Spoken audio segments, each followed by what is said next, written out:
What's up, guys? Coach Mitch here again.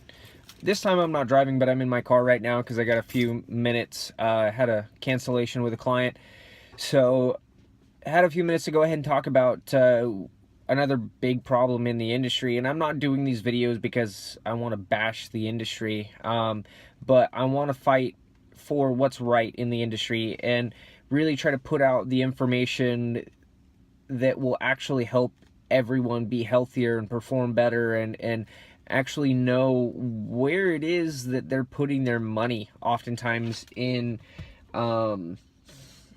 training and in equipment or so on, because it's really something that's not very well explained. There's a few people that are starting to kind of pick up and put the information out there in regards to what it is that the industry is trying to do, because the fitness industry and the supplement industry oftentimes are trying to put out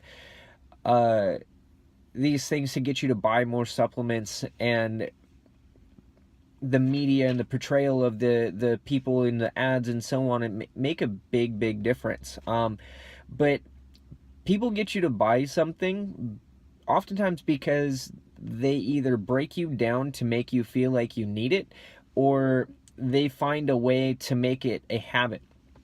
If you know the history of some particular large companies, a lot of times it's the ability to make a name brand is developed in the ability to make you feel like it's a necessity rather than it is a luxury, or that they'll make you feel less valued as a person if you don't have their product. And when it comes to the fitness and supplement industry, this is like the big one. If you ever flip through a fitness magazine, a Cosmo, a women's health, a men's health, whatever it may be, if you're online browsing fitness, sites and Instagram and everything is given a value, and that value is oftentimes determined by society's response, but society's response is oftentimes groomed by what the manufacturer, what the business puts out there. So we have a few things that really make the big difference in a lot of these companies, and that's the images that they put out, the misinformation that they also put out, and the way that they try to mold and shape society's value of what being healthy really is. And now it's just turned into a popularity contest. Everybody wants to be more popular and in front of the camera, and selfies everywhere, and oh hey, look at my, the memes that you'll see people post up will be like, oh hey, did you see my new haircut? And it's got some girl that has her butt stuck out, and you could barely see the tail end of her haircut. It really is sad, because the supplement companies try to make people off as being stupid, try to pass information off as being credible, by finding studies that allude to the information that they're trying to put out, but don't actually offer complete, conclusive evidence to support it. And then with the type of imagery that they do, this creates the value of health and fitness to be based off of the imagery. And when you see a dude in a picture that is coming out of a Lamborghini in some really funky looking sweatpants and $300 shoes, and they've got a plastic protein shaker with a that they're sipping on as soon as they come out of the car, these supplement companies are trying to sell you on the luxury and imagery of it to make you think that if you buy this protein shake, you're going to be, you're all of a sudden going to become a millionaire or so on.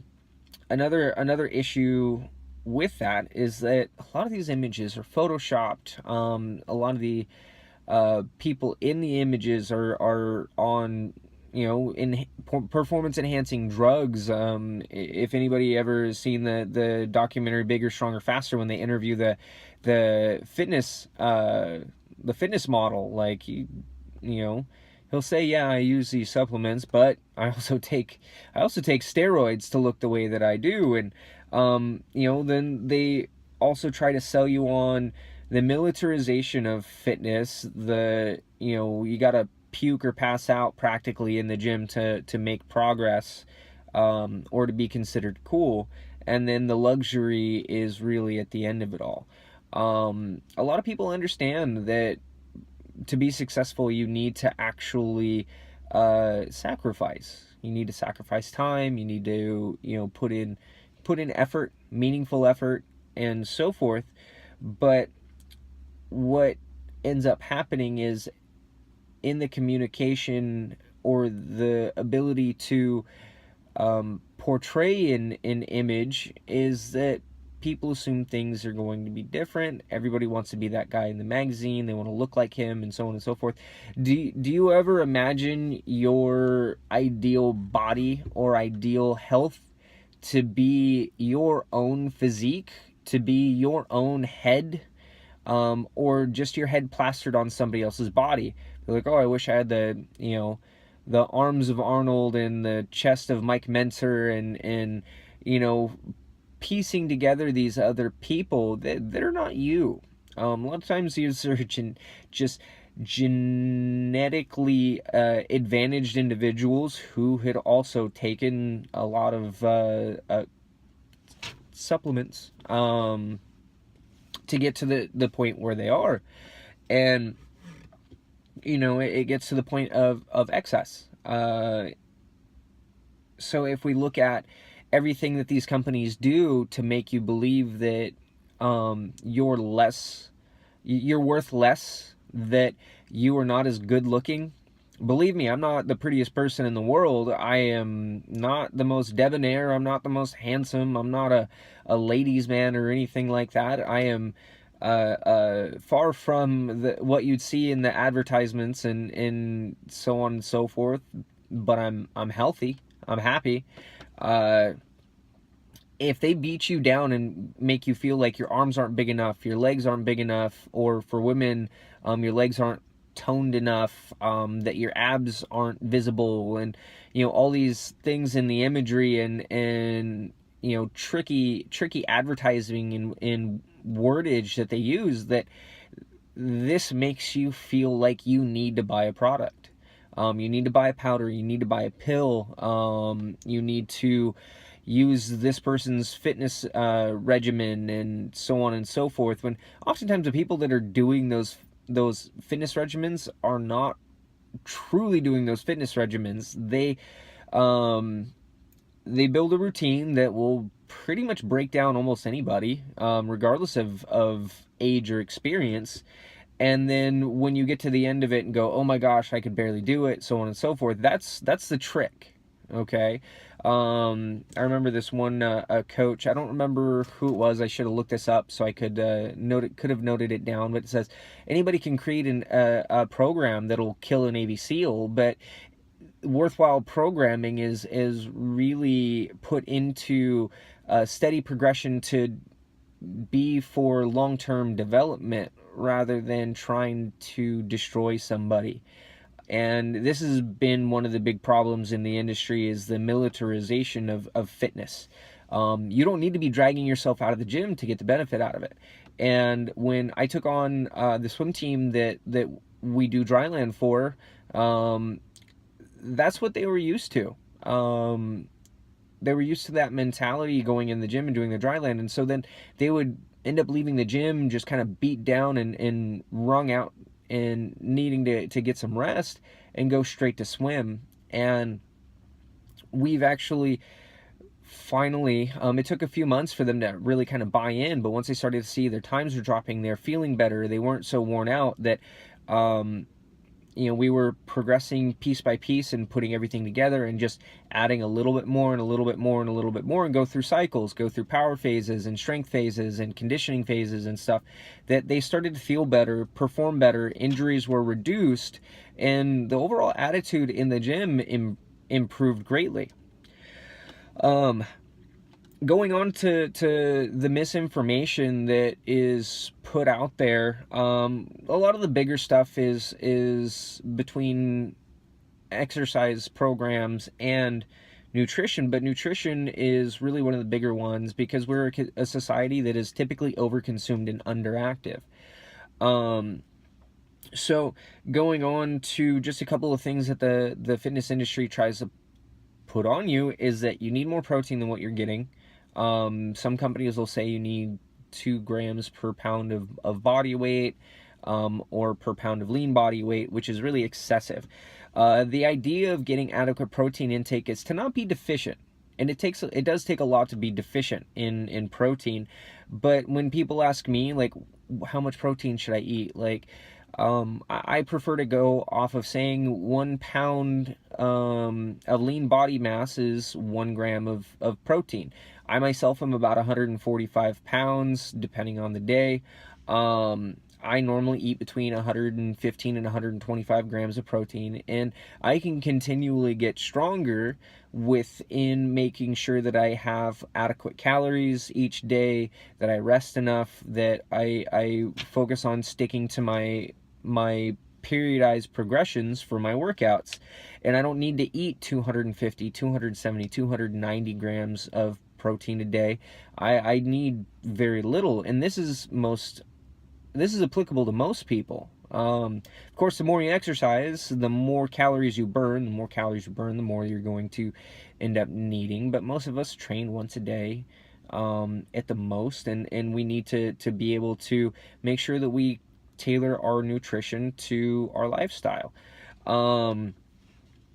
When we get adequate protein, there's no need for a branched chain amino acid supplement. I believe it's Alan Aragon and a couple of those guys, Brad Schoenfield, that have looked at reviews after reviews and determined that if you have adequate protein intake, there's no need for a branched chain amino acid supplement. Even though these companies are telling you, oh, take it before, take it during, take it after, for proper supplementation so you can build muscle faster and you can recover faster and so on. And it's really not true. You really don't need it.